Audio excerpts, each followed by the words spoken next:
Então, retornando ao assunto de amostragem, tá? Eu não sei se vocês estão lembrados, mas na aula passada a gente estava falando sobre pesquisa amostral e a gente apresentou e comentamos alguns tipos de planos amostrais. Começamos pelo plano da amostragem aleatória simples, que é o mais comum, né? O mais simples, na verdade, não vou dizer que é o mais comum, mas que tem dificuldades práticas, né? E para isso, por causa disso, existem outros planos amostrais que são muito utilizados em pesquisas grandes, pesquisas do mundo real, assim, por causa das vantagens que eles têm em relação à amostragem aleatória simples. A gente falou da amostragem sistemática, né? Vocês lembram da amostragem sistemática? Era aquele que você pegava um, um elemento, né, a cada K elementos, né? Então, se você tivesse num setor censitário, você poderia pegar um domicílio, pula 3 domicílios, pega outro domicílio, pula 3 domicílios e assim por diante. Tá? Esse era o método sistemático. A gente viu também o estratificado. O estratificado é quando você sabia que a sua população tinha grupos, né? Quando a sua população tem grupos grandes e bem definidos, a gente usou o exemplo aqui, por exemplo, de tamanho de empresa, né? Uma grande empresa, média empresa e pequena empresa. Você já sabe que tem variabilidade diferente entre grandes empresas, médias empresas e pequenas empresas. É natural você fazer uma divisão da população em 3 estratos e fazer a amostragem aleatória simples dentro de cada extrato, tá? E aí a gente comentou, né? Deixa eu só uma frase importante aqui, ó. Deixa eu ver onde que estava. Estava em algum lugar aqui, aqui, ó. O nosso desejo, quando você tem uma amostragem estratificada, é esse aqui, ó. Estratos heterogêneos entre si, mas homogêneos dentro, ok? Então você tem que imaginar assim: se eu tenho grupos onde dentro deles os indivíduos são parecidos em relação ao que eu estou querendo medir, mas entre grupos eles são muito distintos, é porque eu devo utilizar a amostragem estratificada. Essa é a grande questão. Quando você tiver numa situação como essa, utilizar a amostragem estratificada vai produzir melhores resultados do que a amostragem aleatória simples. Essa era a lição que tinha ficado de amostragem estratificada, né? Aí aqui tinha um exemplo e eu terminei nesse slide aqui, tá? Falei também que você pode usar mais de uma variável para estratificar. Você pode utilizar, aqui tem um exemplo, né? 3 variáveis para estratificar, por exemplo. Você pode fazer cruzamentos, tá? Mas sempre focando naquilo. Extratos diferentes entre eles, mas homogêneos dentro deles. Bom, o que acontece? Quando você vai fazer uma amostragem estratificada, você precisa conhecer a população, você precisa conhecer os grupos, os estratos, e precisa, dentro de cada extrato, saber quem está lá dentro. Por que você tem que saber quem está lá dentro? Porque você vai fazer uma amostragem aleatória simples dentro de cada extrato. Então, acaba que ele tem a mesma dificuldade de exigir um cadastro que a amostragem aleatória simples também exige, tá? Só que tem situações que a gente não tem exatamente esse cadastro e situações em que a gente tem extratos que não são tão homogêneos, tá? Então, eu vou falar agora de um outro tipo de amostragem que é muito utilizado, que é chamado de amostragem por conglomerados, tá? Então, como que funciona amostragem por conglomerados? É muito comum as pessoas confundirem estratificada amostragem estratificada com amostragem por conglomerados, tá? Mas elas são bem distintas. Então, como é que funciona a amostragem por conglomerado? Você tem uma população que está subdividida em algum tipo de agrupamento natural. Em geral, tá, na prática, vão ser muitos agrupamentos, tá? Então, não é igual a amostragem estratificada que você costuma ter poucos grupos, poucos estratos. Grande, médio, pequeno. Homens e mulheres. Nível superior e nível médio. essas coisas costumam ser mais ligadas a estratos, tá? Tem situações que você vai ter muitos grupos, tá? Que já estão divididos por algum motivo que é natural, não foi você que fez essa divisão. E uma coisa importante, cada grupinho desse, tá? Você vai ter dentro dele elementos amostrais, lá, indivíduos, né, unidades que você está querendo estudar, mas eles têm uma certa variabilidade dentro deles. Tá? Essa vai ser a tônica da amostragem por conglomerados. Então, o que acontece? Vou dar um exemplo aqui. Tá? O exemplo mais comum de um conglomerado natural é um município, é um bairro, é um setor censitário, certo? Porque se você pega um município, dentro de um município você tem muita variabilidade. Se você estiver estudando, por exemplo, renda, e você pegar o Rio de Janeiro, tá, como um grupo, dentro do Rio de Janeiro você vai ter muita variabilidade. Eu não espero que o Rio de Janeiro tenha pouca variabilidade em relação à renda aqui dentro. Vai ter muita variabilidade.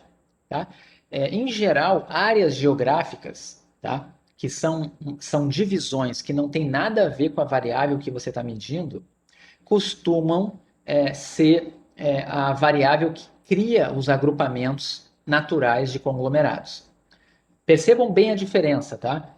Quando eu estava falando de empresa, se você está estudando faturamento de empresa, o faturamento, a variável de interesse é o faturamento, tá? Ou a receita. Mas o que define uma empresa ser grande, média ou pequena costuma ser a receita, certo? Ou o número de funcionários, mas isso está associado com receita também. Então, o agrupamento das empresas por grande, média e pequena tem a ver com a variável que você está medindo.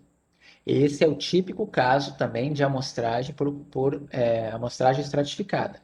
Agora, aqui não, aqui é diferente. Quando eu penso numa divisão geográfica, a divisão geográfica não necessariamente tem a ver com a variável que eu estou medindo, certo? Se eu estou medindo renda e pegar a divisão dos bairros, não necessariamente a divisão dos bairros é feita por renda, certo? Tudo bem, tem lugares que até é feito, mas em geral não. Uma área geográfica é feita por motivos físicos, né? Não por uma variável específica de renda, por exemplo, tá? Então, assim, cada agrupamento, tá? Ele compartilha algumas características, ok? E existe algum grau de correlação dentro de cada conglomerado. O que é feito então? Na amostragem por conglomerados, você pega a sua população, divide ela ou observa quais são os agrupamentos naturais, que vão ser muitos, que nós vamos chamar de conglomerados, e nós vamos selecionar aleatoriamente conglomerados. Eu não vou selecionar unidades amostrais, eu vou selecionar conglomerados. Então, notem que eu vou ter uma mudança. Agora, a minha unidade amostral que vai ser selecionada não vai mais ser o indivíduo, vai ser o conglomerado, vai ser o grupo inteiro, certo? É como se eu chegasse aqui no Rio de Janeiro e fizesse assim, ó, eu vou estudar aqui no Rio de Janeiro o rendimento das pessoas, tá? O rendimento médio mensal das pessoas aqui no Rio de Janeiro. E para isso eu vou fazer uma amostragem por conglomerado nos bairros. O Rio de Janeiro tem 160 bairros. Eu seleciono, por exemplo, aleatoriamente, 20 bairros. E eu vou lá nesses bairros e faço um censo. Eu vou lá e visito todas as unidades que estão dentro desses bairros que eu selecionei. Ok? Vejam a diferença, né? Na amostragem por estratificado, selecionava o grupo. Aliás, em cada grupo selecionava uma amostragem aleatória simples, né? Fazia uma amostra aleatória simples. Agora não, agora é uma amostra aleatória simples de grupos e dentro dos grupos eu faço um censo, tá? Então aqui tem uma ilustração disso. Eu tenho uma população, tá? E eu percebo que ela está dividida em 4 conglomerados, certo? Está dividida em 4 conglomerados. Se você for ver esses conglomerados aqui, ó, eles não são homogêneos dentro. Vocês estão vendo que esse primeiro conglomerado aqui não é todo mundo cinza, nem todo mundo vermelho. Tem uma certa variabilidade. A mesma coisa no segundo, a mesma coisa no terceiro. Olhando assim, esses conglomerados, eles são até parecidos. Esse primeiro com esse segundo é parecido, né? O primeiro tem 3 elementos vermelhos, o segundo tem 3 elementos vermelhos, o terceiro tem 3 elementos vermelhos e o 4 tem 3 elementos vermelhos. Ou seja, eles são parecidos, certo? Quando eu comparo os grupos, eles não são tão diferentes entre si. E aí o que a gente faz aqui? A gente vai selecionar conglomerados. Nesse exemplo aqui eu estou pegando 2 conglomerados. Selecionei o verdinho e esse cinza aqui. O que eu vou fazer agora? Eu vou fazer um censo. Eu vou entrevistar todo mundo que está dentro desse verdinho e todo mundo que está dentro desse cinza aqui. Certo? Então, a minha unidade primária de amostragem, tá? Vão ser os conglomerados, vão ser os grupos. É a primeira coisa que eu seleciono, certo? Então, a gente chama isso de UPA, unidade primária de amostragem. E todos os elementos são entrevistados. Isso não acontece na amostragem estratificada, ok? Aí aqui, ó, na prática, você pode fazer também uma amostragem por conglomerados, tá? Que tem 2 estágios. Como é que funciona isso? Você pode combinar a amostragem por conglomerados com a amostragem aleatória simples. Como que funciona? No primeiro estágio, você seleciona 2 conglomerados e depois, dentro de cada conglomerado, você seleciona uma amostra aleatória simples de elementos lá dentro. Se você fizer isso, você vai estar fazendo uma amostragem em 2 estágios e cada elemento que foi selecionado nessa segunda etapa, tá, vai ser chamado de unidade secundária de amostragem. Entenderam? Unidade primária, conglomerado. Unidade secundária, os indivíduos. Certo? Isso é feito na prática. A amostragem por conglomerados não. Se você só falar assim, amostragem por conglomerados, é esse caso aqui. Ó. Você faz um censo dentro do conglomerado. Mas se você quiser combinar, aí eu estou chamando aqui em 2 estágios, você pode fazer isso aqui. Você pode fazer essa amostragem dentro. Ok? Então, assim, como eu tinha dito, diferente da estratificada, o agrupamento são as unidades de amostragem, as unidades primárias de amostragem, tá?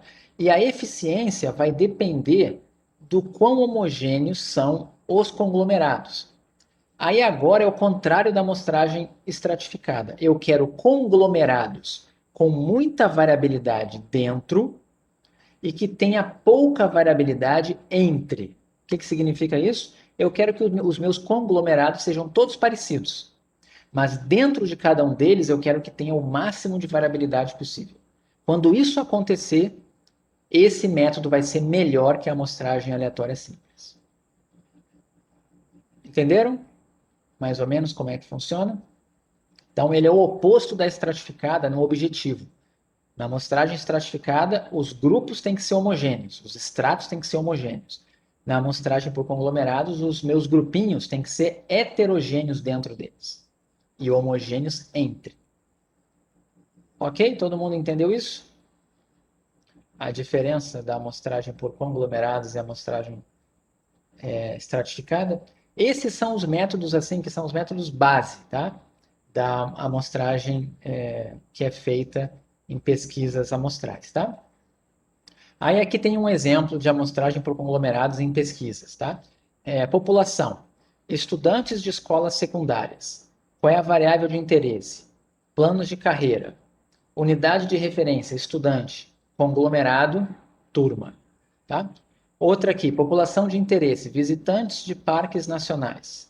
Variável de interesse, facilidades de acesso ao parque. Unidade de referência, visitante de parque nacional. Então, as pessoas que visitam os parques vão ser suas unidades. Tá? Quem vão ser os conglomerados? Veículos que entram no parque. Você pode tratar um veículo como sendo um pequeno conglomerado. Você para um veículo, né? Então é um parque. Você pode parar um ônibus, por exemplo, e entrevistar todo mundo que está dentro do ônibus. Você pode fazer uma entrevista só com o ônibus, certo? Então, ao invés de ficar fazendo amostragem aleatória dentro de cada ônibus, você faz um censo, seleciona os ônibus e depois faz um censo dentro, certo? Aqui também tem passageiros de avião em voos internacionais, tá? Cada passageiro é sua unidade de referência. E você quer saber o propósito da viagem dos passageiros. Então, você pode pegar como conglomerado todo mundo que está dentro de um determinado voo. Cada voo é um conglomerado, tá? Aí o IBGE faz muito isso aqui, né? A população, os domicílios do Brasil, variáveis de interesse são todas as características dos domicílios, unidade de referência os domicílios e o conglomerado são os setores censitários. Então você teria que fazer um censo dentro de um setor censitário. Você poderia fazer isso, tá? E assim por diante, tá? Tem várias formas de você trabalhar com conglomerados, mas notem que os conglomerados em si costumam ser divisões naturais, divisões que são fáceis de serem feitas e não foi você que fez, tá? Quando você pensa numa empresa grande, média ou pequena, não existe essa divisão. Se você andar na rua, não vem escrito na fachada, né? Tipo, empresas grandes. Aí você entra numa rua que só tem empresas grandes. Não existe isso, né? Agora, turmas, veículos, um voo, setor censitário, geralmente são restrições físicas que criam os conglomerados, tá? É algum tipo de uma barreira que você tem física que forma os conglomerados. Geralmente é isso, ok? Então, assim, vantagens, né? Ela pode ser usada quando você não tem a população toda disponível. Eu poderia estar interessado aqui no Rio de Janeiro, né? Eu quero saber quantas pessoas torcem para o Flamengo. Eu poderia estar interessado nisso. Quero estudar a preferência, os clubes de futebol aqui no Rio de Janeiro. Eu não tenho um cadastro de todas as pessoas, mas eu poderia selecionar alguns bairros aleatoriamente e fazer um censo dentro dos bairros. Tá bom, isso ia me custar uma fortuna, né? Ia ser meio perigoso também, mas é muito, muito, muito caro. Mas é uma forma de fazer em que eu não preciso da listagem da população. Eu só preciso saber o tamanho da população e só preciso saber os bairros, certo? Sabendo isso, eu consigo fazer a amostragem probabilística aqui, tá? Outra coisa, como geralmente essas barreiras são físicas, tá, que formam os conglomerados, o tempo de deslocamento costuma ser mais baixo, você costuma ter um maior controle do campo quando isso é feito na rua, tá? Porque é tudo muito perto, tá? Agora, quais são as desvantagens? Às vezes é um pouco ilusório você acreditar que os conglomerados têm tanta variabilidade dentro deles, né? Então, assim, por exemplo, se você parasse um carro, um ônibus, certo? Um ônibus não, vamos pensar um carro. E eu quero saber a opinião das pessoas dentro de um carro sobre o governo. Vocês acham que as opiniões das pessoas dentro de um carro vão ser totalmente independentes? Ou será que tem algum tipo de relação? O que vocês acham?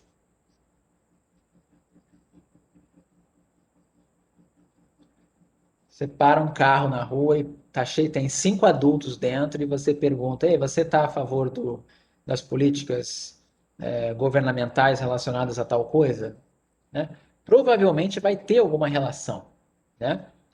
E ainda tem efeito manada, né? Se um responder, o outro pode responder a mesma coisa, né? Apesar que aqui não é tanto esse efeito manada, porque eu estou entendendo que não vai ser uma resposta pública. Você poderia responder num papel, sei lá, ou de uma forma que fosse com sigilo, né?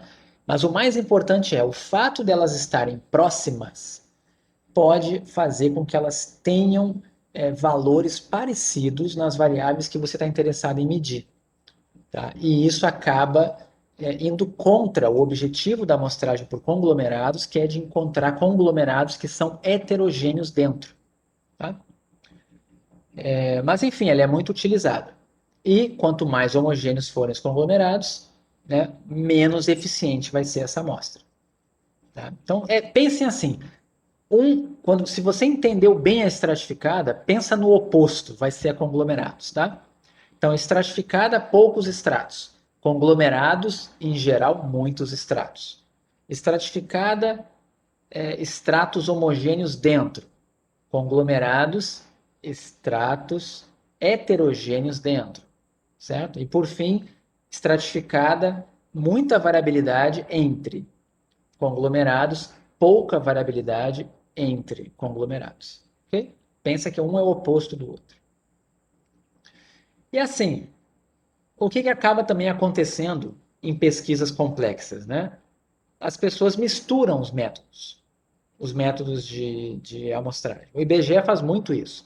Você pode combinar, tá, amostragem estratificada junto com a amostragem por conglomerados, junto com a amostragem aleatória simples. Você pode combinar também a sistemática junto com conglomerados, tá? Você pode fazer essas combinações. Qual é a grande dificuldade de fazer isso? Vai ficando bem difícil de você depois fazer as margens de erro. Vai ficando mais complexo. Mas você continua mantendo o rigor matemático, probabilístico, estatístico que tem por trás dos métodos. Por isso que o IBGE sempre faz a amostragem probabilística, tá? E ele faz esse tipo de coisa, ele combina métodos, tá? Então, deixa eu só mostrar aqui, né, exemplos. Então, aqui, conglomerados, áreas no mapa, unidades elementares, fazenda. Essa unidade elementar aqui são as nossas unidades de referência que a gente vai estudar, né? Então, você quer estudar as fazendas. Aqui, unidade primária de amostragem, hospitais. Seleciona hospitais. Dentro dos hospitais, você seleciona a unidade secundária de amostragem. Você faz uma nova seleção de que? Enfermarias. E dentro das enfermarias, você tem as unidades de interesse, né, que são os pacientes. Mesma coisa você pode fazer no aspecto educacional, né? O Thiago Neri já deve ter estudado coisas assim. Está aqui na aula hoje. Unidade primária, você seleciona escolas, né? Unidade secundária, seleciona turmas. E dentro das turmas, né, você seleciona estudantes. Ok? Então você vai fazendo vários estágios também no processo de amostragem. Gustavo, Oi? é mais ou menos o conceito hierárquico, né? Sim, Como você falou agora das escolas. sim, perfeito. Existem muitos modelos estatísticos, né, chamados de modelos hierárquicos, que servem para fazer modelagem quando você tem estruturas desse tipo aqui. Quando tem vários níveis, né? Tem o nível mais alto, o nível mais baixo, e você pode ter vários níveis. Quanto mais níveis, mais complexo é. Mas com três níveis, como está aqui, né? Na verdade, tem o indivíduo, tem um primeiro agrupamento, um segundo agrupamento, isso é bastante utilizado, tá? Em pesquisas educacionais isso acontece muito.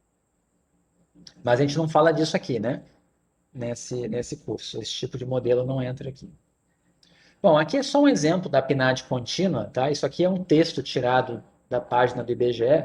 E aí aqui está dito, olha o que está dito aqui, ó, o plano amostral adotado na PNAD contínua é conglomerado em dois estágios, tá? Então eles vão fazer conglomerado com dois estágios. O que quer dizer isso?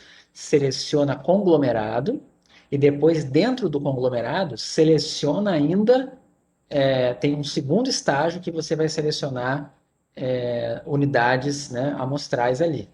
Aí vem com estratificação das unidades primárias de amostragem.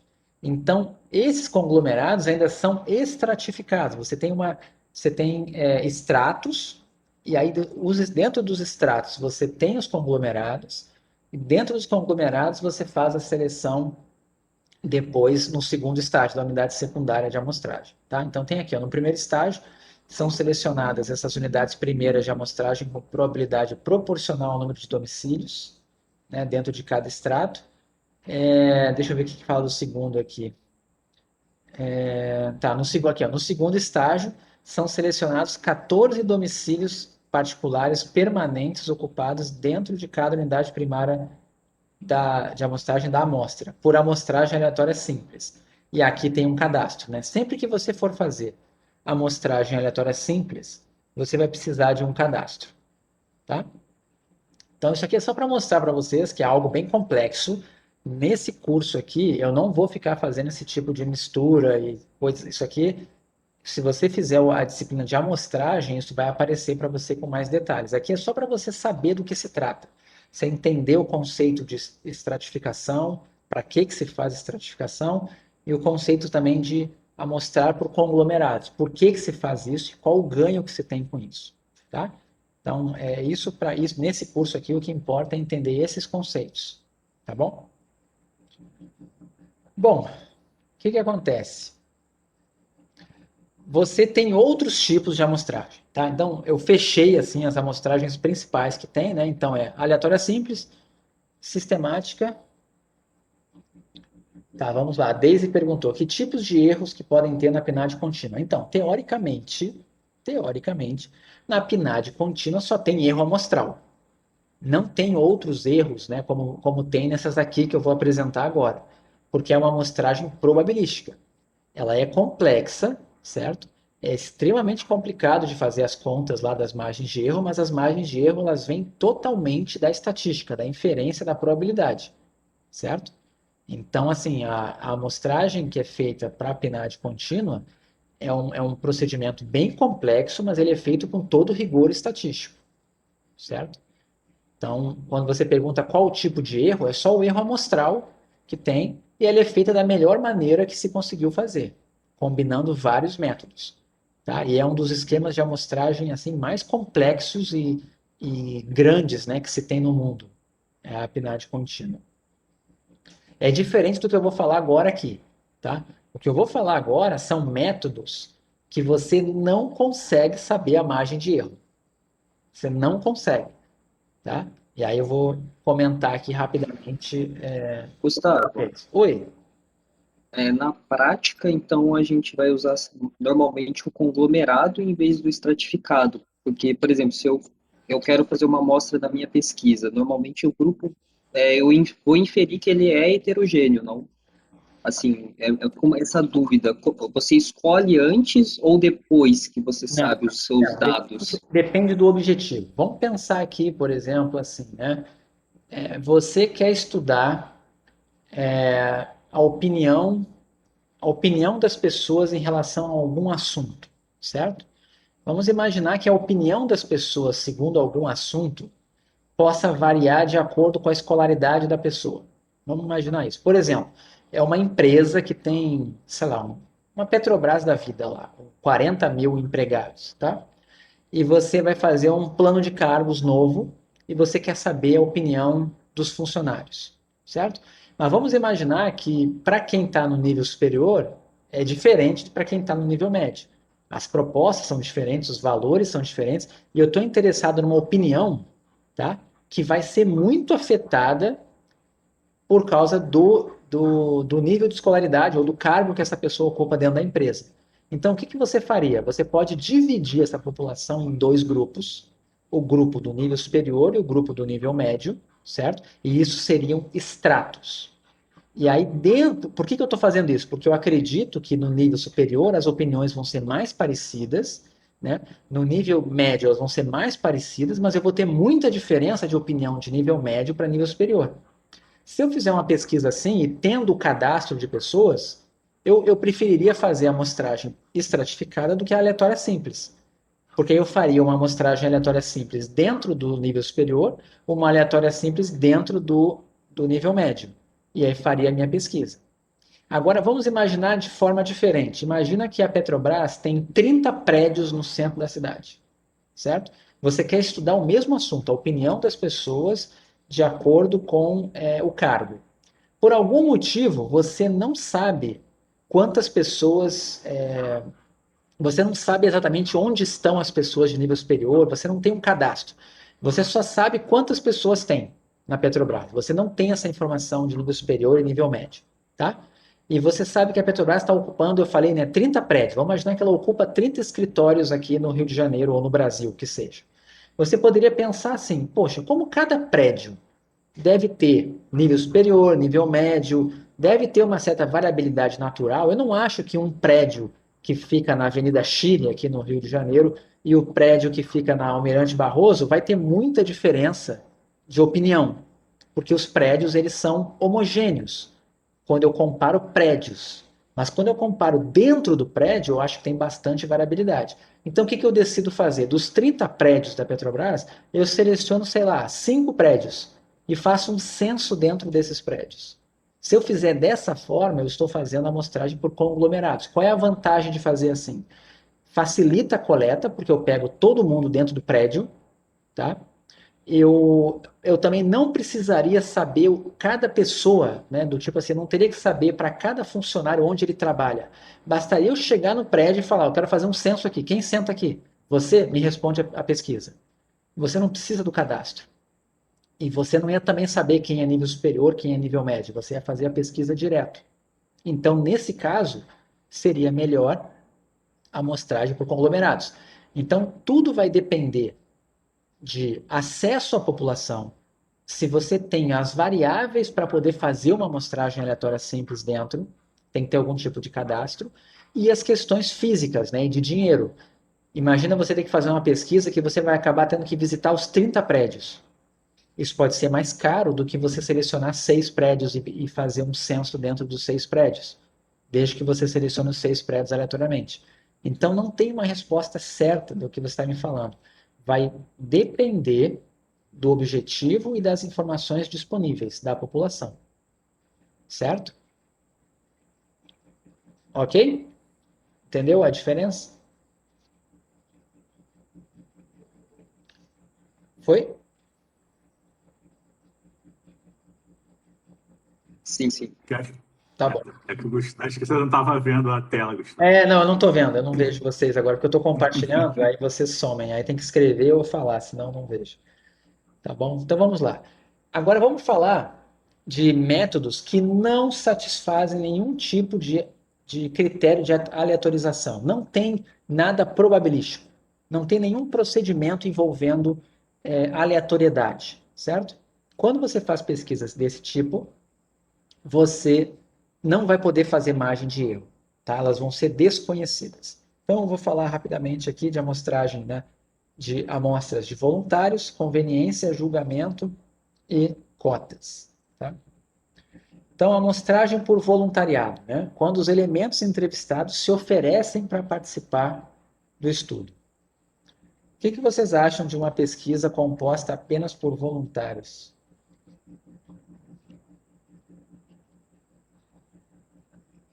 Vocês acham que está de boa? E se fosse uma pesquisa para estudar, por exemplo, o funcionamento do cérebro?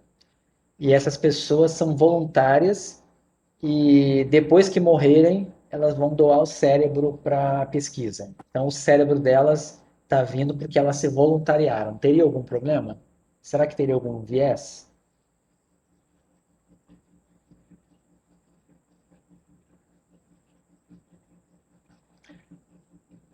Eu estou dando um. Deixa eu ver. Pois é, pode ser uma solução.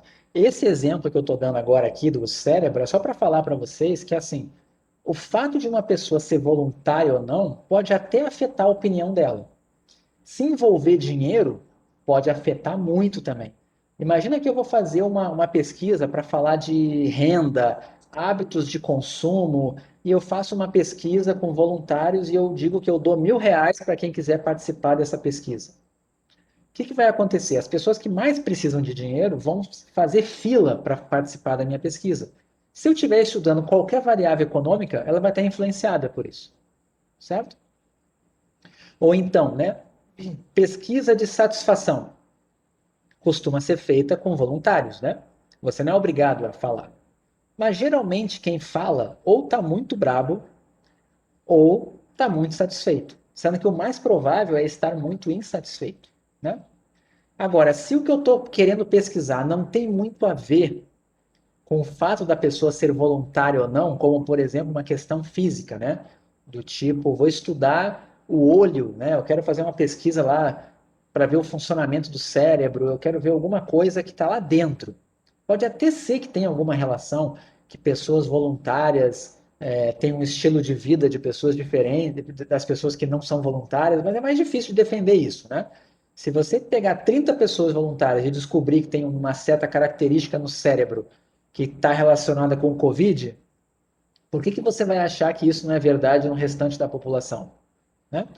Então, assim, é só cuidado para vocês não serem muito xiitas, tá? Dependendo do que se está estudando, isso pode trazer resultados. Agora, as margens de erro, como é que funciona? É muito difícil, porque as margens de erro partem, né, quando você quer generalizar para a população, você tem que ter algum tipo de noção de onde veio essa amostra e como ela foi coletada. O fato de ser por voluntários dificulta muito, porque pode ser que as pessoas que são diferentes nunca iam se voluntariar. E você nunca vai saber como é que é o perfil delas, porque elas nunca são voluntárias. Certo? Gustavo, Oi. Ver se esse que eu vou falar agora se encaixa nesse quesito. Por exemplo, sei lá, um artista vai no Twitter e pede a opinião das pessoas. Ah, vocês gostaram de tal coisa? Quem vai responder são as pessoas que seguem ele. Sim, Então, eles vão se voluntariar para votar a favor, possivelmente, desse artista. sim, Então, não sei se esse caso se encaixa sim, nesse viés. sim, se encaixa perfeitamente, tá? Agora, por exemplo, né, se você vai pegar tirando questões de como que funciona na prática, né, mas sei lá, você quer saber quem vai ser eliminado no BBB hoje à noite, né? E aí você vai lá no site do UOL e tem uma enquete, né, que é famosa, que tem centenas, às vezes chega a ter 1 milhão de pessoas que respondem aquela enquete lá do UOL, né? Teoricamente, o público que responde aquela enquete é o mesmo público que responde a enquete do BBB, certo? Claro, tem outros problemas ali, né? Porque você pode votar mais de uma vez, não sei o quê, tem várias questões que eu não vou discutir aqui, tá? Mas com certeza, esse viés, assim, eu acho que a população é a mesma, mas eu não sei o qual foi a probabilidade daquelas pessoas responderem, tá? Deixa eu ver aqui o que foi perguntado aqui. Pensando no teste das vacinas, você poderia gerar a margem de erro dos resultados só por conta do sorteio do grupo de controle? Então, quando a gente faz um experimento, que a gente vai falar também nesse curso, tá? Você estuda dois grupos. Então, quando você fecha dois grupos, se esses grupos são aparentemente homogêneos entre si, tá? Mesmo que eles tenham vindo de forma voluntária, tá? Você pode detectar a diferença que a vacina gerou nos voluntários. Então, a conclusão da pesquisa pode ser do tipo assim, ó, entre os voluntários, a margem de erro foi tanto a favor da vacina, ou sei lá, a proporção de pessoas que não teve casos graves foi de tanto, e provavelmente na população isso daria uma margem de erro de não sei quanto. Ok. Aí alguém vai dizer, mas são voluntários. Tá bom, mas vamos pensar, né? Se não fossem voluntários, se fossem outras pessoas, será que esses voluntários, eles não podem representar a população? Então, quando a gente faz estudos com experimentos, geralmente a margem de erro não leva em conta essa probabilidade de seleção das pessoas. Ela só quantifica o efeito gerado em duas populações. Eu tenho a população que tomou a vacina e a população que não tomou a vacina, tomou o placebo. E eu tento avaliar se nessas duas populações que são homogêneas, se o que aconteceu veio do acaso ou não, certo? Então, assim, é como existe margem de erro, mas é um pouco diferente da margem de erro que tem aqui, tá? Nesse exemplo aqui de saber proporção de pessoas que vai votar no candidato tal. É bem diferente. Eu peguei uma amostra, eu quero generalizar para a população. Ali não. Ali eu tenho dois grupos e só quero comparar se o efeito de um grupo é diferente do outro, certo? Se eu conseguir comprovar que o efeito de um grupo foi diferente do outro para aquele grupo, só para aquele contexto que eu estou estudando, eu tenho evidência estatística para aquele contexto. E aí depois os médicos vão dizer, provavelmente isso vale para o resto da população. Mas a margem de erro calculada foi só para aquele grupo, certo? Então, por exemplo, foram feitos os testes com as vacinas, não foram feitos com crianças, com jovens, né, adolescentes, agora que estão sendo feitos. Mas fica aquela questão, né? Poxa, se nos adultos funcionou, por que será que não funcionaria com os jovens ou com as crianças? Entende? Então, assim, provavelmente vai acabar funcionando também. E é o que eles estão fazendo agora, mas tem que fazer uma nova pesquisa, certo? Mas não invalida as margens de erro que foram calculadas para comparar a magnitude dos efeitos dentro daquelas populações que foram estudadas lá. Okay? É complexo, é complexo. Às vezes as pessoas, a comunidade científica aceita certos procedimentos como amostras válidas e às vezes não aceita. Tá? Então, em pesquisas nas biomédicas, vamos dizer assim, os voluntários, em geral, são a base, né? Eles costumam estar em tudo que é estudo. Tá? E a ciência funciona dessa forma. e são calculadas margens de erro, assumindo que esses voluntários representam alguma população, controlando por idade, por sexo, geralmente controlando idade e sexo é o básico para poder tentar fazer inferência para a população, tá? Mas em pesquisas de opinião, tá? Aí não. Aí realmente não tem nada que diga que voluntários representam o todo, tá? Em pesquisas de opinião, jamais. Mas então, assim, é complexo, tá? Isso é bem complexo. Então, pesquisas de voluntários geram certos vieses, né? E esses vieses são desconhecidos, em geral, tá? Amostragem por conveniência, né? Às vezes você faz uma amostragem de acordo com uma certa conveniência que você tem. Você tem um cadastro, por exemplo, de pessoas. Por exemplo, eu quero estudar os alunos da ENSE como um todo e quero descobrir a opinião deles sobre o que vocês acham da aula remota. O que eu faço? Eu vou pegar a minha turma, já que vocês estão aí me ouvindo, né? Estou aqui para a plateia cativa. Eu vou pegar e vou fazer uma enquete aqui no próprio Webex. Tem um botãozinho de enquete. O que vocês estão achando da aula remota da ENSE? E tiro as conclusões com base em vocês, como se vocês representassem a população. Por que eu fiz isso? Porque era conveniente, era um cadastro que eu tinha na minha frente aqui. Representa a população? Não, mais ou menos. Vocês são uma parte da população, mas assim, e os outros alunos? Será que vocês representam realmente? Vocês só entraram na minha amostra por conveniência, certo? Então, quando você faz a amostragem por conveniência, tá? Você está fazendo um método não probabilístico. Por quê? Porque as pessoas que não entraram na minha amostra e que fazem parte da população, qual é a probabilidade delas terem entrado no meu estudo? É zero, né? É zero. Ou então, por exemplo, as pessoas que não vieram na aula hoje, como é que fica? Sabe? A amostragem por conveniência, você nunca vai ter o controle. Você só pegou as pessoas que estavam disponíveis para você naquele momento e você não sabe por que elas estavam disponíveis naquele momento. Pode ser que não que foi pelo acaso e você pegou um grupo que não representa a população. Tá? Então aqui tem um exemplo, né? A pessoa vai na janela ali, chama uma pessoa que está passando na rua, ei, você acredita em pena de morte? Na verdade aqui, acredita não, deveria ser você defende, né? Mas está escrito, você acredita em pena de morte? Uma pessoa que está passando. Por que ela perguntou para ele? Porque ele estava passando na frente. Foi por conveniência. Tá? Isso é método não probabilístico e isso é feito também. Tá? Claro que geralmente são enquetes, né, que costumam ser feitas assim, mas elas não são amostragens probabilísticas. Professor, Oi? dados de violência, de denúncias de violência também entra nessa amostragem por conveniência?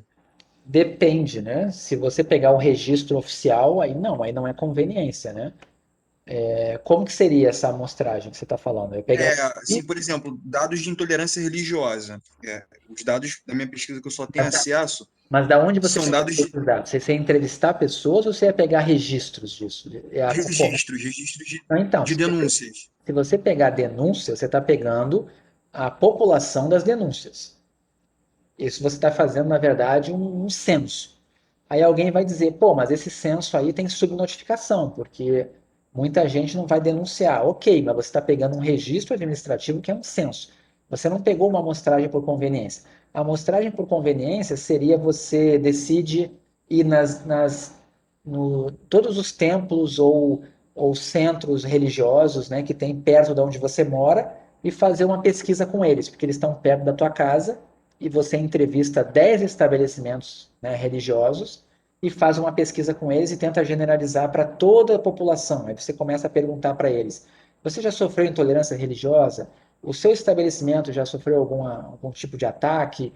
E você faz isso por conveniência, porque para você, no seu bairro, é o jeito mais fácil. Então, é um lugar que tem muitos lugares religiosos, muitos templos, muitos centros, e você decide fazer dessa forma. O que importa era porque estava disponível. É diferente do que você Hum, falou do registro, porque o registro oficialmente é a população, certo? É a população. Tem subregistro? Tem, mas aí é outro problema. É o problema da subnotificação. Não é uma amostragem por conveniência. Você foi na fonte, você foi atrás do dado inteiro, certo? Agora, uhum, se você foi. for só numa delegacia da sua cabeça, eu vou pegar a maior delegacia que tem aqui no Rio, que tem mais casos, e vou ver lá Quantos casos disso tem lá registrado? Aí você está pegando uma amostragem por conveniência. Entendeu? Ah, foi. Ok? Então, assim, não pode generalizar, pelo menos não diretamente, amostras que são pegas por conveniência. Tá? Amostragem por julgamento. Isso aqui é terrível, né? Isso aqui geralmente é feito em pesquisas que você tem o entrevistador, geralmente envolve uma pessoa, né? Então, a pessoa quer responder, ela quer entrevistar uma pessoa na rua, ele fica procurando pessoas. E ele está o tempo todo fazendo o julgamento com base na cabeça dele de quais seriam as pessoas mais propensas a responder à pesquisa, tá? Ou mais propensas a dar uma resposta que ele espera. Tá? Esse tipo de coisa aqui é o mais ultrapassado que tem, mas acontece. Então, o entrevistador fica lá parado e começa. E aquela pessoa está com cara de que está atrasado para o trabalho. Não vou entrevistar ele. Olha, aquele ali tá andando a 1 por hora. Tá passeando. Esse deve responder minha pesquisa. Ele vai lá e entrevista a pessoa. Certo? Então, o que importa é qualquer critério que dependa do julgamento do entrevistador, seja lá qual for. Tá? E isso é feito. Aonde? Pesquisa de mercado é feito. Né? Se você está querendo, por exemplo, eu vou vender, eu sou um cara que vende, deixa eu pensar aqui, tinta para cabelo, certo? Eu quero um novo produto que é para esconder os cabelos brancos, tá? Aí você vai entrevistar um jovem? A princípio, não, né? Então você começa a procurar as pessoas e você, na hora de estar lá entrevistando, você fica procurando as pessoas pelas características, tentando achar quem são as pessoas que estariam interessadas na sua pesquisa ou que poderiam responder à sua pesquisa. É um critério, de novo, que depende do julgamento do entrevistador. Tudo isso é amostragem por julgamento, tá? Lojas de departamento também acontece. Você está dentro de uma loja e vem a pessoa lá te fazer uma pesquisa. Geralmente é feita por julgamento.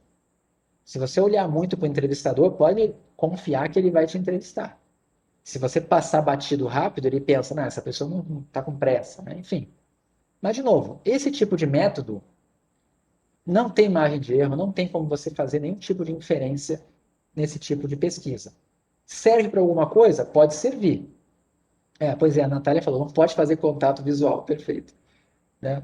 Assim, para quem é o dono do estabelecimento, interessa saber. Informação sempre é importante, mas você não vai ter rigor estatístico, você não pode generalizar os resultados. Essa é a grande questão. Tá? Você pode até saber, entrevistei 10 pessoas, estavam os 10 satisfeitos. Pô, que bom, ótimo saber. Mas será que isso dá para dizer que os meus clientes são todos satisfeitos? Não, não dá. Essa é a questão. E, por fim, chegamos na amostragem mais polêmica que existe, né? Porque ela é a mais utilizada, e assim, das não probabilísticas, né? E costuma envolver procedimentos que são probabilísticos, mas que tem um probleminha, tá? Que são as famosas amostragens por cotas ou por quotas, né? QUO ou CO. Vocês vão ver das duas formas, né? Então, amostragens por cotas. Como é que funciona? Ela é uma amostragem por julgamento no último estágio, tá? Mas ela costuma passar primeiro por um outro estágio que garante uma certa proporcionalidade na sua amostra para tornar ela representativa. Então é aquela ideia, vou dar um exemplo típico aqui, né? Eu quero saber se as pessoas são a favor desse governo no combate ao Covid. O que eu vou fazer? Eu vou fazer uma pesquisa. Eu queria uma amostragem aleatória simples, não consigo. Eu queria fazer uma amostragem estratificada, não consigo. Então, o que eu podia fazer? Poxa, eu vou pegar e vou pensar assim: a minha população tem 50% de mulheres e 50% de homens. Eu vou pegar uma amostra que tenha 50% de mulheres e 50% de homens. A minha população tem tantas pessoas nessa faixa etária. Eu vou pegar uma amostra que tem tantos por cento de pessoas naquela faixa etária. E assim por diante. Em geral, é sexo e idade.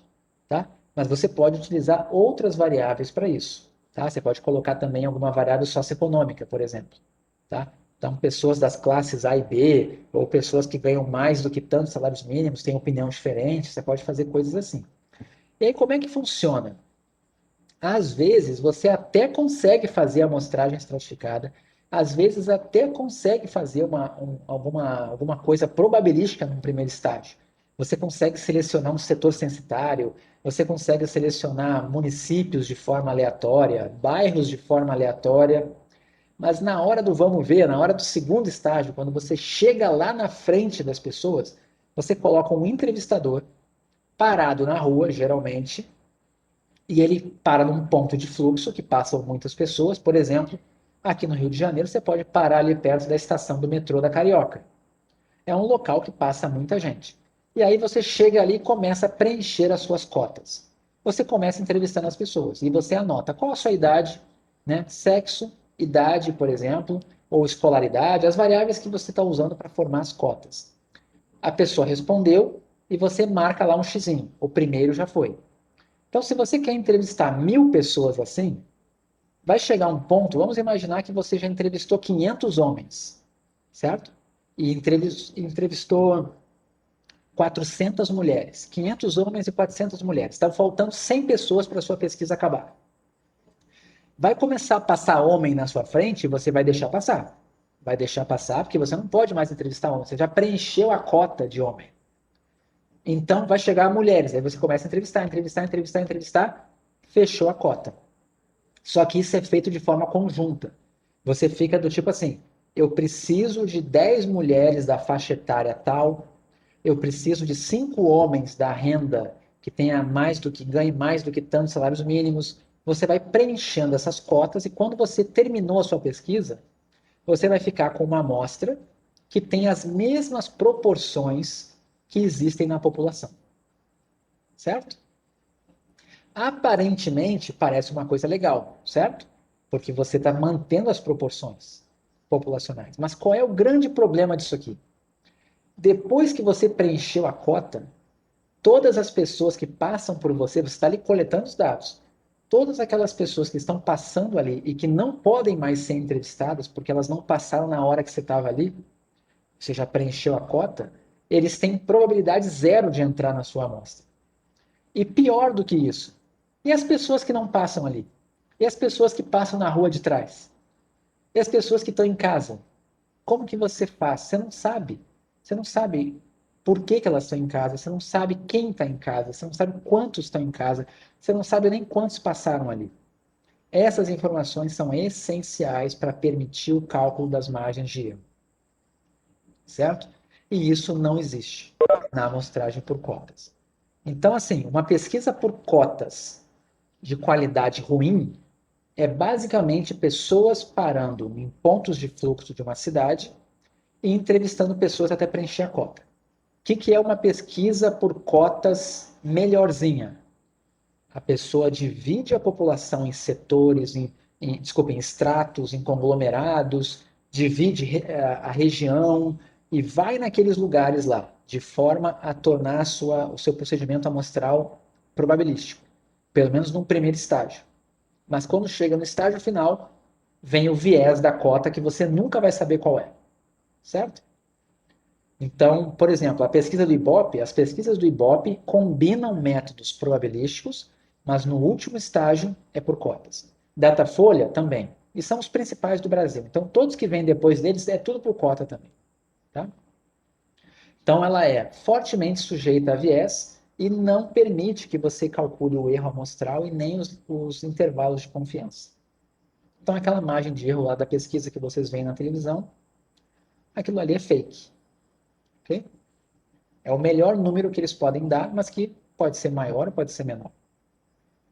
Entenderam? A ideia da amostragem por cotas? Como determinar as cotas? Então, isso é feito com algum conhecimento da população. Por exemplo, quero estudar a opinião das pessoas relacionadas à política de combate ao Covid. Se eu quero estudar adultos no Brasil, o IBGE me dá a proporção de adultos que eu tenho, homens, mulheres, me dá a proporção por faixa etária, me dá uma proporção de renda, eu consigo saber. Entende? Então você pega dados de outros lugares, você pega esses dados e forma as suas cotas ali, as proporções. E depois você sai na rua para preencher. Entenderam? Por exemplo, na ENSE, né? Na ENSE eu sei quantos alunos tem, eu sei quantos são do sexo masculino, eu sei quantos são do sexo feminino, a gente tem um sistema, a gente sabe isso. Então, eu poderia sair entrevistando pessoas pelos corredores da ENSE, se não tivesse a pandemia, né? Eu poderia pensar, ó, na graduação, por exemplo, a graduação da ENSE tem uns 300 alunos, e atualmente deve ser uns 70, 80% de homens. Eu poderia pegar uma amostra, ali entrevistando as pessoas, vou entrevistar 50 alunos. 70% eu quero que sejam homens. Entende? E aí a minha cota foi feita com base num cadastro, uma informação oficial. Mas o preenchimento dela, na hora que eu estou coletando, é que não dá. Isso, você precisa de um cadastro prévio para fazer as cotas. Ok? Mas geralmente, sexo e idade são cotas fáceis de se preencher, né, para uma população. Tendo o censo, né? Tendo institutos como o IBGE que fazem o serviço, fica fácil. Tá?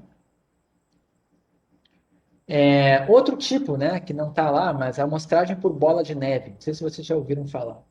Isso aqui é muito utilizado quando você tem uma população que é muito rara e que é impossível ou muito difícil você alcançar a população. Tá? Como é que funciona? Você entrevista uma pessoa ou um grupo de pessoas e pede que essas pessoas chamem outras pessoas para participar da pesquisa. Como se fosse uma pirâmide. Certo? Aí alguém vai me dizer, poxa, mas isso é totalmente absurdo, esse método. Não, mas esse método é usado. Tá? Um exemplo típico disso aqui é, por exemplo, pesquisa com usuários de drogas, pesquisas com usuários de crack. Como é que você vai fazer uma pesquisa com usuários de crack? Você não tem como chegar nas pessoas na rua e perguntar, você usa crack? Não, não funciona assim. Né? E até porque muitas das pessoas que usam nem têm condição de estar ali passando o teu ponto de fluxo para te encontrar. Né? Então, como que isso às vezes é feito? Você tem que ir lá no ambiente, né? E você dá um papelzinho, você tem formas que você convida algumas pessoas a responder e pede que elas chamem os amigos ou os próximos a também responder. Isso é não probabilístico? É não probabilístico. Isso tem viés? Tem viés. Mas é o melhor que se pode fazer e existem pesquisas que são feitas para tentar reduzir o viés disso e tentar estimar uma margem de erro.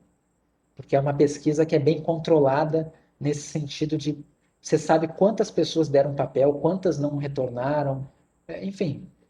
Mas é um método não probabilístico, certo? Então, as margens de erro que aparecem de estudos assim também são todas, é um chute, é uma estimativa que o estudo deu. Você não tem como garantir que realmente é aquele erro lá, tá? Entenderam? Esse é o famoso bola de neve. Os exemplos que eu conheço é tudo da área da saúde. Tá? Bom, então assim, dessas aqui, tá, que eu tinha apresentado, a mais importante é a de cotas, tá? Porque ela é muito utilizada. E vocês, sendo alunos aqui da ENSE, né, é muito difícil acreditar que vocês vão planejar uma pesquisa grande. Porque pesquisas grandes, elas costumam ser feitas por órgãos grandes, cheios de dinheiro. Tá? É muito difícil você conseguir fazer. Então, assim, órgãos privados grandes costumam fazer por cotas. Órgãos públicos grandes costumam fazer amostragens probabilísticas, caríssimas. Tá? Vocês, o mais provável é que vocês usem dados que vieram de pesquisas ou né, até do IBGE, que utilizaram amostras probabilísticas. Ok? Então, também não fiquem tão preocupados assim de como é que eu vou fazer a minha pesquisa, porque é muito improvável que você realmente efetive uma pesquisa de grandes proporções. Exceto se você quiser fazer um trabalho numa escola, né, ou numa região da cidade que você tem acesso e que você consiga ter um controle para preparar uma pesquisa. Já aconteceu, dá para ser feito. Mas, em geral, vocês vão usar já dados que foram coletados por outros órgãos ou institutos, né, oficiais que geram estatísticas oficiais. Ok? Entenderam? Então, vamos falar agora rapidamente de tamanho da amostra. Tá? Então, uma pergunta aqui para vocês, né? O que é uma amostra grande o bastante? Essa pergunta é sempre difícil, né? Se você fosse comparar o rendimento médio de homens e mulheres, quantas pessoas de cada sexo você acha que tinha que amostrar? Se fosse aqui do Brasil. E não importa o que está escrito ali embaixo, tá? Só essa primeira pergunta aqui na mente de vocês. Se você quisesse comparar o rendimento médio de homens e mulheres, quantas pessoas de cada sexo você precisaria amostrar? E agora aqui eu estou falando de amostragem probabilística. Vamos pensar que é aquela amostra pegando papelzinho, tá? Fazendo um sorteio numa urna. Quantos vocês acham, assim? O que vem na cabeça? Qual é a ideia que vem na cabeça?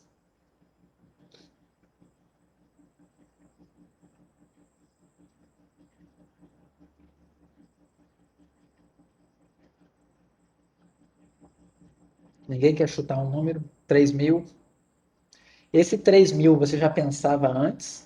Ou ele tem a ver com a nossa aula anterior que eu falei daquele 2.500 mágico lá? Completamente viciado. Porque, assim, muitas pessoas pensam, não, o Brasil tem 200 milhões de pessoas. Não, tem que ser aí uns 5 milhões, né? Costuma vir assim na mente, né? Mas é uma pergunta difícil de saber, né? Agora, eu vou dizer para vocês qual é a base que está por trás disso. Olhem a segunda pergunta. Se todos os homens recebessem 2 salários mínimos e todas as mulheres recebessem 1,5 salários mínimos, você não sabe disso, tá? Mas se fosse verdade essa informação, na população, todos os homens ganham 2 salários e todas as mulheres ganham 1,5 salário. E você quer selecionar uma amostra, tá?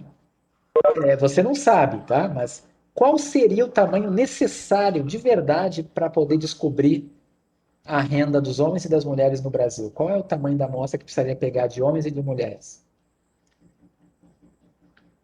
O Thiago Neri botou ali já, né? Bastaria 2 elementos, um homem e uma mulher, certo? Agora, isso é uma coisa curiosa, né? Mesmo sendo 200 milhões de pessoas, bastaria um de cada grupo. Aí agora a terceira pergunta vai dar uma pista sobre isso, né? Se os rendimentos dos homens variassem de 1 a 12 salários e o das mulheres de 2 a 5 salários mínimos, vocês pegariam uma amostra de tamanho igual, mesmo sabendo que a população de homens e mulheres fosse a mesma? Vamos imaginar que homens e mulheres é a mesma população, a mesma quantidade de pessoas. Você pegaria o mesmo tamanho de amostra para homens e mulheres se você soubesse essa informação aqui? Que os homens ganham entre 1 e 12 e as mulheres entre 2 e 5 salários mínimos? O que vocês acham? Vocês pegariam amostras do mesmo tamanho para homens e mulheres ou tamanhos diferentes? Não, né? Então, assim, o que eu estou conduzindo a discussão aqui e ajudando a explicar? O que está por trás do tamanho da amostra é a variabilidade, né? Onde que você pegaria mais amostras? Aqui. Mais homens ou mais mulheres? Mais homens, concordam? E por que você pegaria mais homens? Porque tem mais variabilidade. Ou seja, quanto mais variabilidade, mais amostras eu preciso. Aqui nessa segunda pergunta, por que eu peguei uma amostra de tamanho 1? Porque não tem variabilidade. Como não tem variabilidade, o menor valor possível é suficiente, basta 1, certo? Então, uma amostra, ela é grande o bastante, depende da variabilidade da população. Então, se alguém perguntar para você aí na rua, o que é uma amostra grande? Você vai perguntar, depende da variabilidade da população. Ok? Então, aqui, ó, foi exatamente o próximo slide está falando isso, ó, tá? Que eu acabei de comentar com vocês. Aí aqui, ó, se você quer estimar a proporção de pessoas que têm certa característica ou opinião com os métodos que são aceitos, né, na amostragem, métodos probabilísticos, e seleciona 2.401 adultos de uma população com milhões de adultos, você pode quase sempre estimar com um erro de 2%. Lembra daquele 1 sobre raiz de n? Eu comentei com vocês, acho que foi na aula passada, ou retrasada. A margem de erro para uma proporção sempre vai ser menor do que 1 sobre raiz de n. Então, se você tem uma população de milhões, tá? Não importa. Não importa se a população é de milhões ou se a população é de bilhões. O que importa é, se você pegou 2.401 adultos e colocar no lugar desse Nzinho aqui, ó, 1 dividido por 2.401 já garante teus 2%. Certo? Então, assim, ó, note que isso aqui não depende, isso é uma informação muito, muito forte que está aqui. Não depende do tamanho da população, mas somente do tamanho da amostra. Isso é uma coisa realmente incrível, tá? Mas é verdade. Não depende do tamanho da população. Então, esses 2.401 aqui, ó, serve para estimar a opinião das pessoas no Rio de Janeiro, serve para estimar da população na China e serve para estimar para a população do mundo todo. Precisaria dos 2.401, desde que eles fossem selecionados aleatoriamente, né, daquele método amostragem aleatória simples, que eu estou falando aqui, tá? Então, o que acontece? Como é que você faz para calcular o tamanho da amostra? O pesquisador tem que primeiro falar qual é o erro máximo que ele quer cometer, certo? Então, por exemplo, eu quero saber quantas pessoas são a favor do governo. Eu quero saber a proporção de brasileiros que é a favor do governo. O que eu tenho que fazer, então? Eu quero ter essa informação com qual margem de erro? Eu quero com uma margem de erro de 1% para mais, 1% para menos. Ok, definiu isso? É o primeiro passo, certo? Segundo passo, qual é a confiança que você quer ter no seu resultado? Aí a confiança estatística é aquele número famoso lá que eu disse para vocês, 95% é o mais comum. Mas pode ser 90%, pode ser qualquer número de 90% até 99,99%, o que você quiser, menos 100%. Não pode 100% e não pode menos de 90%. Não pode 100% por uma questão matemática. E não pode menos de 90% por uma questão de ética. Não é aceito. Nenhum estudo com confiança menor que 90% é considerado um assunto sério. Tá? Então, qualquer número entre 99 e quase 100. Certo? Definiu essas duas coisas, vai estar definido o tamanho da sua amostra. Tá? Isso para uma amostragem de proporções. Tá? Então, Gustavo, oi, diga. Gustavo, só antes de a gente avançar, desculpa se eu estou sendo meio lento nisso, mas eu travei nessa questão de definir tanto a margem de confiança quanto a margem de erro, entendeu? Tá, Eu estou com dificuldade para entender isso. tudo bem. Na verdade, em Estatística Social 2, você vai aprender a ficar fazendo essas contas. Aqui, você só vai meio que interpretar, mas lá em Estatística Social 2 você vai calcular, certo? Então não se preocupa tanto, mas eu quero que você entenda o conceito. Então vamos lá, eu vou mostrar para vocês agora aqui a fórmula mágica do cálculo do tamanho da amostra, tá? Como que... Gustavo, Oi, diga.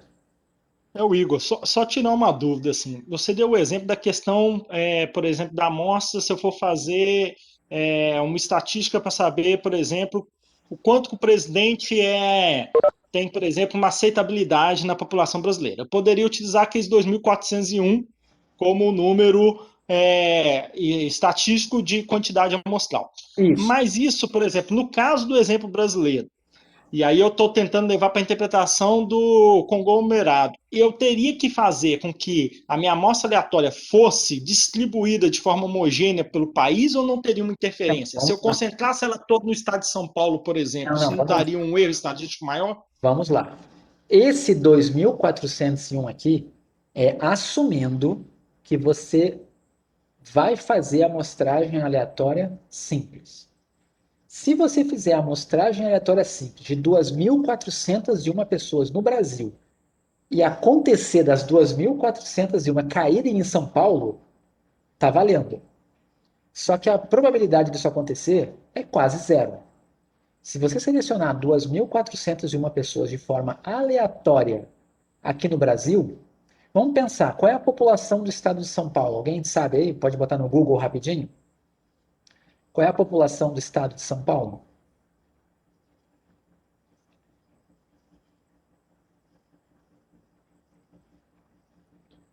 É só porque eu estou com a tela compartilhada aqui.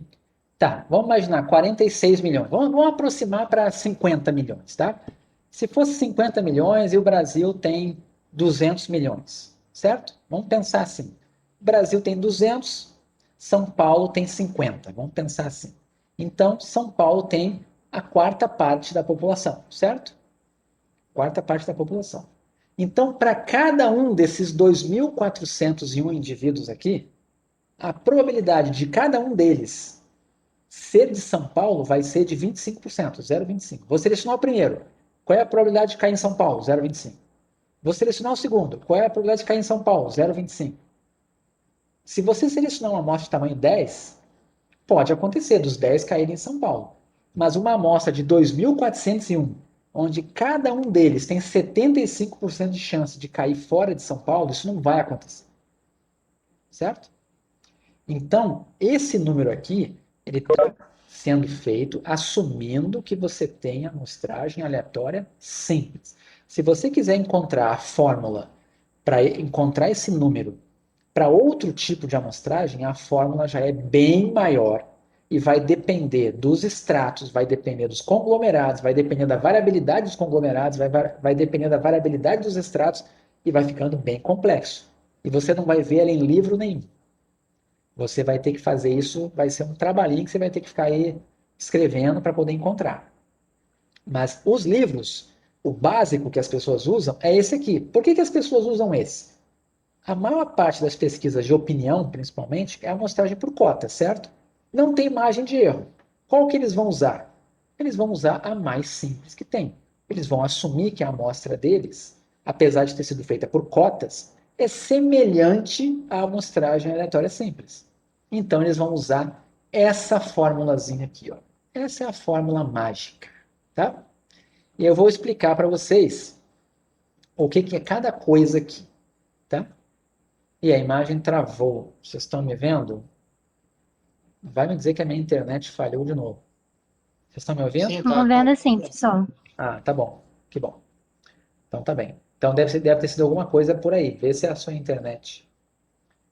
Tá bem, então vamos lá. Olha só o que acontece aqui. Essa fórmula, tá? Não vou explicar de onde ela vem. Apenas acreditem em mim no seguinte. Se você tem uma população, não importa o tamanho, certo? E você quer encontrar o tamanho de amostra necessário para ter um erro máximo, tá? Que você vai especificar. Esse erro aqui é você que coloca. Pode ser 2% para mais, para menos, pode ser 10 centímetros para mais, para menos, pode ser 10 quilômetros para mais ou para menos, pode ser 10 segundos para mais ou para... Não importa a unidade, o que você estiver estudando, certo? Você vai escrever o erro aqui, tá? Esse 1,96 aqui, ó, eu vou comentar depois de onde ele vem, quando eu falar da distribuição normal. A gente vai falar disso nesse curso. Mas esse número aqui, ele vem de uma distribuição de probabilidade chamada distribuição normal, e ele representa, ele está associado com a confiança que você quer, tá? Se você escrever 1,96 aqui e elevar ao quadrado, esse 1,96 representa que você quer poder afirmar no final que o seu intervalo de confiança, aquela sua margem de erro, você tem uma confiança de 95% de que ela contém o verdadeiro valor do parâmetro populacional.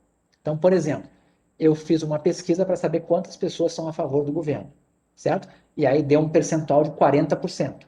A minha margem de erro foi de 2% para mais, 2% para menos. Então, é de 38 a 42. Se eu colocar 1,96 aqui, eu quero no final poder falar a seguinte frase: tenho 95% de confiança estatística, pode falar assim, tenho 95% de confiança de que este intervalo de 38 a 42% contém a verdadeira proporção de pessoas que aprovam o governo. Certo? Aí vamos dar uma olhada, só para você ter uma noção. Vocês estão vendo que esse N aqui é o tamanho da amostra. Certo? O que acontece? O erro está no denominador, certo? Se você aumentar o erro, está no denominador, o que vai acontecer com o N? Se o erro que você botar for grande, o que acontece com o N? Cresce ou diminui? Imaginem que N é o tamanho da amostra, né? Isso aqui é um número que eu estou colocando arbitrário, esse aqui eu já vou falar dele, vamos imaginar que ele está fixo. Se você aumentar o erro, é um denominador, aumentou o erro, diminui o tamanho da amostra. Se você botar um erro grande, vai dividir isso aqui por um número grande e vai ficar um número pequeno. Então, a amostra é pequena. Então, a primeira lição que você tem que aprender é, se você quiser uma pesquisa com um tamanho de amostra pequeno, coloque um erro grande. Ah, eu quero uma pesquisa com margem de erro de 10%. Você pode. É só você colocar no lugar desse erro aqui, ó, você escreve 0,1, que é 10%, 0,1. Ah, não, eu quero uma pesquisa com uma margem de erro pequenininha. Pequenininha quanto? Eu quero 0,000000001% de erro. O que vai acontecer se no lugar desse erro aqui, você botar 0,000000001? O que vai acontecer com essa divisão aqui? Se você botar isso aqui muito pequenininho, a divisão vai ser um número grande dividido por um número muito pequeno, vai dar um número monstruoso. Então, o que vai acontecer? Esse N aqui vai explodir, certo? Então, as pessoas costumam, quando trabalham com proporções, por exemplo, colocar ali 1%, 2%, no máximo 5%. Se você colocar margem de erro de 20%, você começa a ter pesquisas esdrúxulas, né? Do tipo assim, eu tenho 95% de confiança que o intervalo, né, de 10% até... Não, eu falei 40%, né? Então, o intervalo de 20% a 60% das pessoas no Brasil aprovam o governo federal. Aí você pensa, pô, que pesquisa esdrúxula, né? Quer dizer que você confia que está entre 20% e 60%? Pô, você não está me dizendo nada. Por que eu fiz isso? Porque eu queria um tamanho de amostra pequeno. Botei um erro grande. Agora, eu quero uma pesquisa que no final me dê uma margem de erro de 0,5%. O N vai crescer. Ok? Agora sim, outra coisa. O 95%, foi acho que o Miguel que perguntou. Não entendi muito bem essa questão da confiança. Por enquanto, só guarde isso. Quando você tem muita confiança, tá? É porque é muito provável, tá? Eu vou usar uma palavra, não deveria, mas na nossa intuição é muito confiável que o seu intervalo vai acertar, certo? Você tem muita confiança nisso. Esse número 1,96 aqui, ó, está associado a 95% de confiança. Se você colocar um número maior do que 1,96, você vai ter mais confiança. Se você colocar um número menor que 1,96, você vai ter menos confiança. Só que olhem agora a diferença. Isso aqui está no numerador. Então, quanto maior o valor desse 1,96 aqui, se você botar um número maior, você está botando mais confiança. Mas como ele está no numerador, quanto mais confiança, maior o tamanho da amostra necessária. Quanto menor a confiança, menor o tamanho da amostra necessária. Então, são os dois parâmetros que o estatístico costuma mexer. Ele mexe na confiança.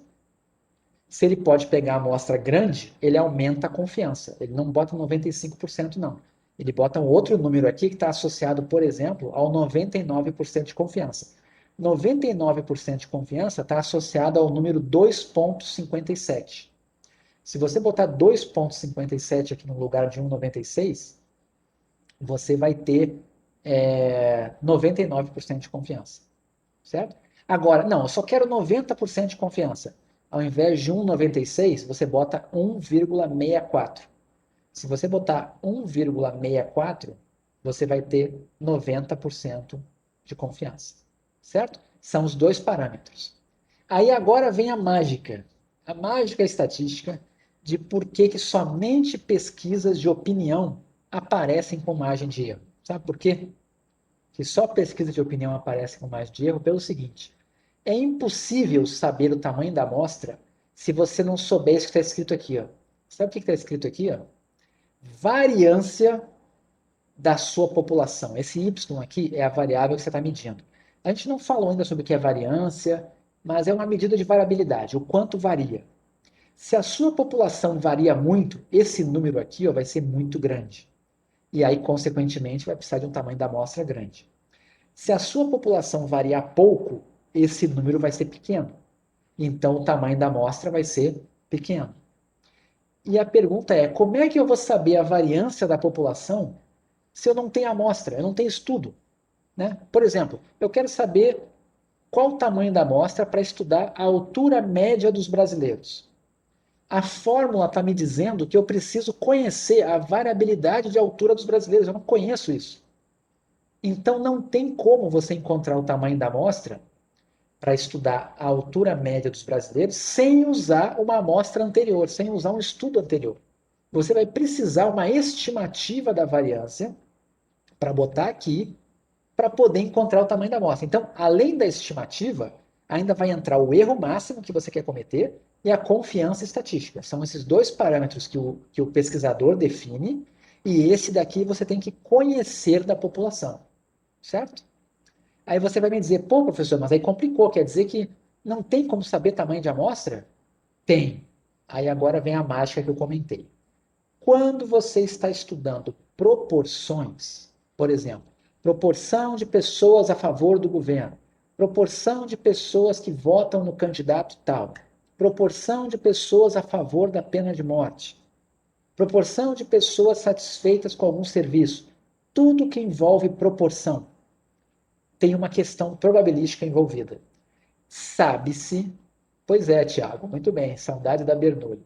Sabe-se da probabilidade que a variabilidade de uma população onde você está estudando uma proporção sempre vai ser igual a P vezes 1 menos P. Aí você vai dizer, o que é isso, né?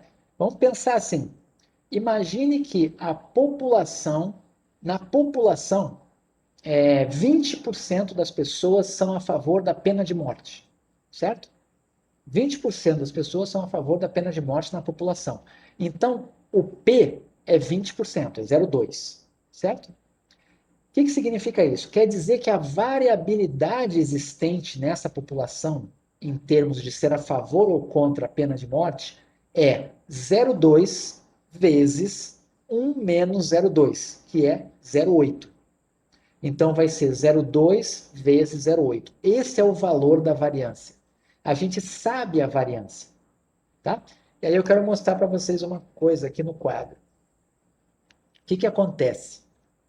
Se você fizer um gráfico e escrever aqui, ó, variabilidade, e colocar no eixo X a proporção na população. Por exemplo, né, qual é a proporção de pessoas a favor da pena de morte? Então, você vai ter números que variam entre 0 e 1, certo? A proporção vai variar de 0 a 1. Eu não sei qual é, mas vai variar de 0 a 1. Se você colocar, por exemplo, o valor 0,2 aqui, você sabe que isso vai estar associado aqui no eixo Y aqui, ao número 0,2 vezes, ficou pequeno. Deixa eu apagar aqui. Mas vai ser o 0,2 vezes 0,8. Isso vem da onde? Vem dessa formulazinha aqui, ó, P vezes 1 menos P. Tá? Só que se você fizer o gráfico disso, ele dá assim, ó. Ele dá assim. Deixa eu só mudar o desenho aqui, que agora ficou mais... Vamos fazer assim. Tá? Isso aqui é um tracinho, é só para dizer que no valor 0,2, a altura está no 0,2 vezes 0,8, certo? O gráfico da função P vezes 1 menos P tem esse formato aqui, ó, essa parábola virada para baixo.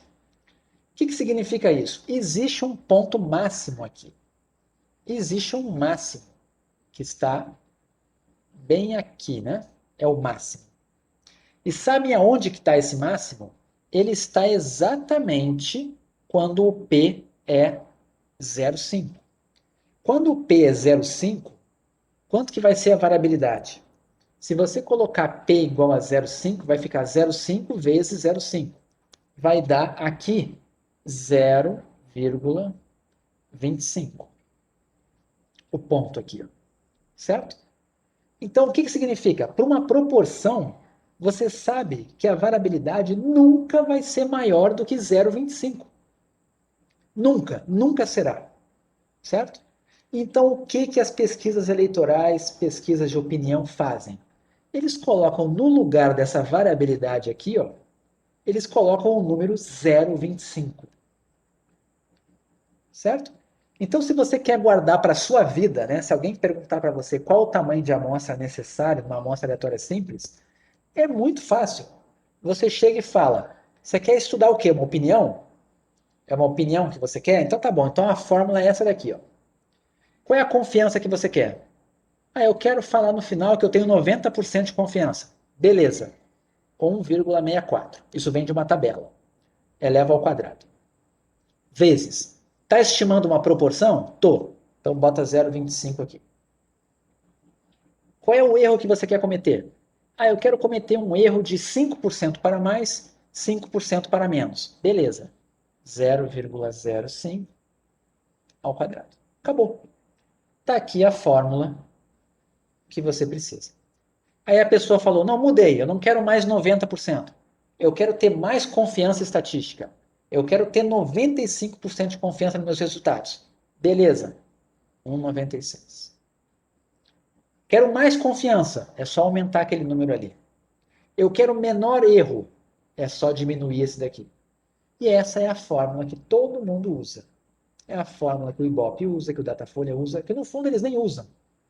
Eles só dizem que usaram, mas não foi usado. Certo? Por que eles botam isso aqui? Porque esse é o método, né, usado na amostragem aleatória simples. Eles não fazem amostragem aleatória simples, mas é exatamente isso daqui. E essa fórmula independe do tamanho da população. Você pode programar e testar valores aqui. Esse que eu coloquei aqui, ó, se você colocar o 2 aqui, 2% ao invés de 5, vai dar aquele 2.400 lá. Se você colocar 0,2 aqui. Certo? Todo mundo entendeu isso? É o que está aqui nesse slide. Tá? Então, assim, é complicado, mas é a verdade. Tá? É isso que acontece. E essa é a famosa fórmula. Aqui é um exemplo. Tá? Isso aqui foi tirado do site do Datafolha. Isso aqui é a eleição municipal de 2016, na véspera do segundo turno. E aí tem aqui uns prints lá do site. E aí está dito aqui, ó. A pesquisa do Datafolha é um levantamento por amostragem estratificada por sexo e idade. O que quer dizer isso? Eles pegaram a população e dividiram em estratos, né? Então ficou extrato por sexo e idade. Então eles têm um extrato que é homens de tal faixa etária, homens de outra faixa etária, homens de outra faixa etária, depois mulheres de uma faixa etária, eles têm vários estratos que vêm do cruzamento dessas duas variáveis aqui, ó. E eles dizem que fazem um sorteio aleatório dos entrevistados. Então, teoricamente, é uma amostragem por conglomerado. Não, desculpa. Amostragem estratificada, né? E é feita uma amostragem aleatória simples ali dentro, né? O universo da pesquisa é composto por eleitores com 16 anos ou mais. Pô, beleza, ótimo, né? E aí foi feita aqui a pesquisa em 2 dias e entrevistaram 2.384 eleitores. A margem de erro da pesquisa é de 2 pontos percentuais para mais ou para menos. É aquele erro lá da fórmula. O nível de confiança é 95%. Eu já respondo a tua pergunta, Beatriz. Tá? O que significa que, considerando a margem de erro, a chance... Olha só, aí vem aquela frase que está errada. Tá? O que significa que, considerando a margem de erro, a chance do resultado retratar a realidade é de 95%. Não é verdade. Você não pode usar a palavra chance, probabilidade, nada desse tipo. Certo? O resultado final você não sabe se retrata a realidade ou não. Mas esse método funciona 95% das vezes. Certo? O cara foi na sua casa e falou: instalei o gás. Aí você pergunta, e deu tudo certo? Ele vai dizer, olha, 95% das vezes que eu instalo o gás dá tudo certo. Mas na sua casa eu não posso falar nada. Pode ter sido uma vez que deu errado, uma vez que deu certo. Mas eu só sei que eu funciono 95% das vezes, eu trabalho bem. É isso que é o 95% de confiança. Não é probabilidade do resultado retratar a realidade. Não é. É diferente. Tá? Aí está aqui, essa pesquisa é uma realização tal, foi registrada e foi contratada pela Folha de São Paulo e TV Globo. Ok. Aí vamos ver os detalhes da pesquisa. Isso aqui é o registro da pesquisa, tá? Aí tem aqui, ó. Se você der uma olhada aqui, ó, como é que foi feito, olha só. Deixa eu ver se tem algum detalhe aqui. Tem aqui, ó. Aqui tem um zoom para poder enxergar melhor. Metodologia da pesquisa. Pesquisa do tipo quantitativo, por amostragem, com aplicação de questionário estruturado e abordagem pessoal em pontos de fluxo populacional. Ou seja, amostragem por cotas. Tá? E aí, isso aqui mostra já que não é essa margem de erro. Tá? Ou seja, eles usaram a forma da amostragem aleatória simples, mas eles não fizeram a amostragem aleatória simples. Eles saíram na rua e fizeram uma pesquisa por julgamento ou por conveniência, estando lá na rua entrevistando as pessoas. Tá? E o pior de tudo, né, é saber que tem uma lei que manda fazer isso. Tem uma lei que manda você publicar a margem de erro. Eles não publicavam antes. Por quê? Porque não era obrigado, e eles sabiam que não era essa margem de erro. Agora, para poder publicar uma pesquisa, você tem que ter a margem de erro. Então, eles publicam isso daqui. E fica assim. E acabou. Está escrito aqui embaixo, ó. Os intervalos de confiança serão calculados considerando os resultados obtidos pelo nível de confiança de 95%. Mas aqui não diz como que isso foi feito por cotas, né? Não, até tem aqui, olha só como é que eles fizeram, ó. A amostra é estratificada segundo a combinação das variáveis sexo e faixa etária. Os estratos terão tamanho proporcional a esses segmentos, de acordo com dados do TSE. Eles usam o TSE como uma fonte primária, uma fonte secundária, né, de informação para poder gerar os dados deles. Aí vem sexo masculino, 45%, feminino, 55%. Idades, eles têm as proporções aqui, ó. Tá vendo? Com base nisso, eles fazem as divisões da amostra, formando as cotas, considerando essas proporções aqui, certo? E aí eles fazem também outras coisas, fator de ponderação, eles levam em conta aqui, ó, nível de instrução, grau de instrução e nível econômico, tá? E aqui, ó, como é que foi feita a área física? Município do Rio de Janeiro, em 128 pontos de abordagem sorteados aleatoriamente em todas as regiões da cidade. Mas, de novo, esses 128 pontos foram até escolhidos de forma aleatória. Mas quem entrou na pesquisa ou não, não foi aleatório. Certo? Então, isso aqui não tem a validade, essa margem de erro deles não tem a validade estatística. Tá? Complicado, né? Mas é o que tem, é o que temos para hoje. Tá? Aqui tem... Gustavo, Oi, diga. nesse caso, verdadeiramente, realmente, confia-se numa pesquisa assim ou não? Quem sou eu para responder, né? O que eu te falei, a margem de erro pode ser menor do que a 2%. A margem de erro pode ser maior do que 2%. A gente não sabe. A pergunta é, o que você acha? Fazendo todo esse procedimento que eles fizeram, vocês acham que a amostra deles vai ser uma amostra ruim? Vamos pensar na estrutura, imagine só. Imagine eles dividindo o Brasil, vamos imaginar a pesquisa municipal, né? Rio de Janeiro. Eles foram no Rio de Janeiro, viram a população, dividiram os estratos para tentar fazer com que pegasse uma população, uma amostra parecida com a população. Eles sorteiam de forma totalmente aleatória locais na cidade para representar bem a cidade, vão lá, entrevistam milhares de pessoas. Vocês não acham que como procedimento de amostragem é uma coisa boa? Sim, eles estão realmente... É diferente de eu sair e perguntar ali para o meu vizinho ou fazer uma enquete no meu site. Isso é uma coisa que custa dinheiro. Eu não posso dizer que isso aqui é ruim. Entende? Não posso dizer. Isso aqui, tanto é que as pesquisas, por mais que errem e tal, mas também assim, elas dão uma noção. Não dá para dizer também que as pesquisas são totalmente fora da realidade. Por mais que elas errem bastante, elas também não são totalmente fora da realidade. Então, assim, eu diria que são dados interessantes, são dados que ajudam, provavelmente vem uma amostra boa, mas o fato é, não posso dar aquela margem de erro. Eles deveriam dizer que a margem de erro é desconhecida. Só que se fizer isso, a lei não permite. Entende? Então, no fundo, só quem poderia fazer a amostragem desse tipo é o IBGE, se ele botasse essas perguntas na PNAD lá. Está a favor do governo? Vai votar em quem? O IBGE poderia. Mas não vai fazer, né? Isso, aí alguém comentou aí.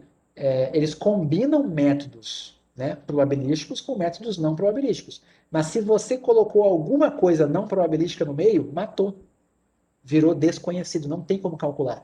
A única maneira de calcular a margem de erro é se você souber com certeza a probabilidade de cada pessoa cair na amostra. E você não tem como saber com ponto de fluxo. Tá? Ainda assim, você vai fazer inferência, vai ter estimativas pontuais, mas margem de erro não. Tá? Isso é uma coisa importante que eu tenho que falar, que às vezes, né, vocês vão ouvir os estatísticos falando assim, joga fora esses dados. Não pode. Não, pode.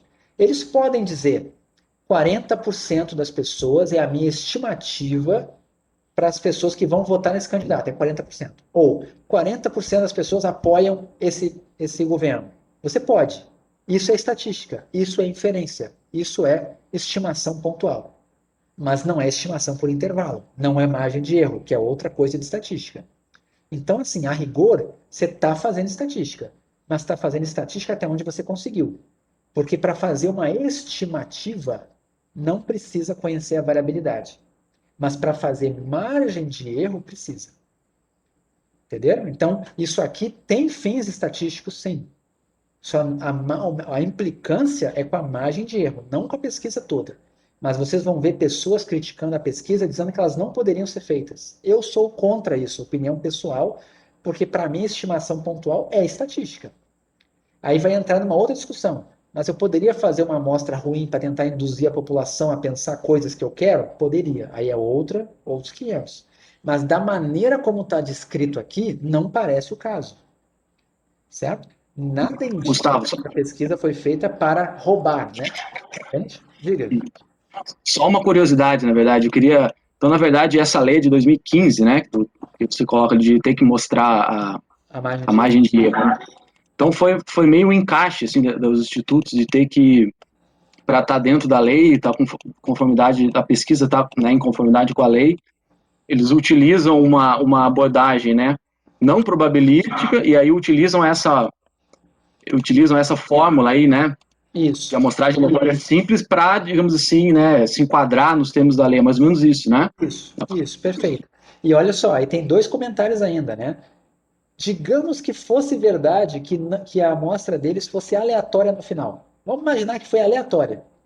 Estaria errado usar aquela margem de erro calculada daquela forma, porque eles teriam que fazer a margem de erro combinando a amostragem estratificada, tá?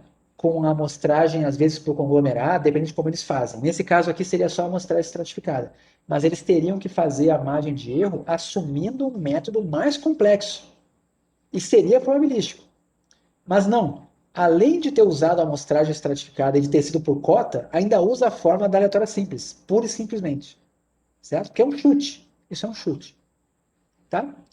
E aí, uma última coisa que vocês têm que saber também, que ninguém fala, vocês não vão escutar. Esse 0,25 aqui eu expliquei de onde veio, né? Esse 0,25, ele veio assumindo que a proporção na população é meio. Então funciona assim, ó. Se a metade das pessoas é a favor do governo, a variabilidade vai ser 0,25. Mas e se não for? E se o verdadeiro P, esse P aqui, ó, é a verdadeira proporção na população, é um parâmetro. E se o P não fosse meio? Se o P fosse 0,9? Se o P fosse 0,1? Sabe o que ia acontecer? Essa margem de erro aqui seria menor, concordam? Porque o 0,25 é o máximo. Qualquer P que eu pegasse diferente entre 0 e 1 aqui, daria um valor nessa linha azul que está abaixo do 0,25. Por exemplo, esse aqui, o 0,2, né? 0,2 vezes 0,8 é menor que 0,25, a variabilidade é menor, certo? Então, outra coisa que vocês precisam saber. Quando vocês veem numa pesquisa, aparece assim, candidato A, candidato B, candidato C. O candidato A tem 50%. O candidato B tem 20%. E o candidato C tem 1% dos votos. Estão vendo isso daqui?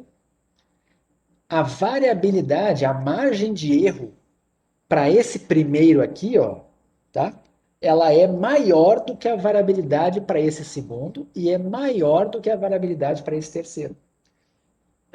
Em termos práticos, o que eu estou querendo dizer, quando as pessoas fazem aquela ideia do empate técnico, né, eles botam 2% para mais, 2% para menos, para todo mundo, certo? Mas não é isso. Quando você está aqui perto do zero ou perto do 1, a variabilidade é pequenininha. Olha só. A variabilidade é pequenininha perto do zero e perto do 1. A altura da função está lá embaixo. O que significa isso, então? Se um candidato tem proporção perto de 100% ou perto de 0%, a margem de erro para ele é pequenininha, muito menor que 2%. Aquele famoso 2% só vale para quem está perto de 50%. Ainda tem isso que ninguém comenta. Tá? Então, levando em conta tudo isso, eles divulgam o maior número possível. Eles pegam, tá bom, se todo mundo fosse 50%, né, fosse só 2 candidatos, 50% para cada. A proporção seria 0,5, então a variabilidade seria 0,25. Eles botam na fórmula lá e vai dar o 2.400. Certo?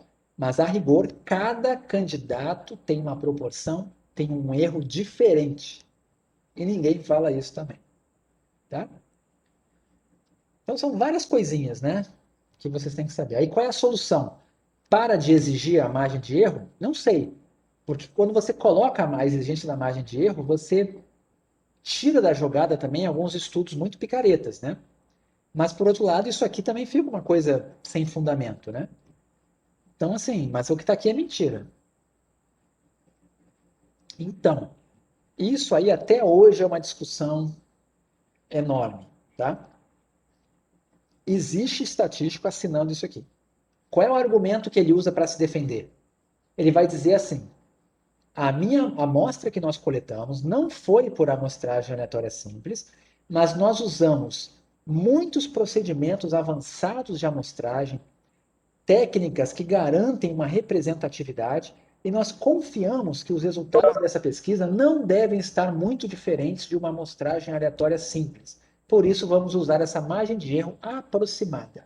É o que ele vai usar para se defender, é o que tem sido aceito. Ok? E, de novo, eu não vou dizer que está errado fazer a pesquisa assim. Para mim, o grande problema aqui é usar a aleatória simples sem ser. Então, eles tinham que estar bem claro, dizer assim, se fosse a amostragem aleatória simples, a margem de erro seria de 2%, mas não foi. Então, pode ser que seja menos ou mais. Mas acreditamos que é uma boa amostra. Para mim, estava de boa. Certo? Mas as pessoas não sabem. Ok? Todo mundo entendeu? Bom, aqui tem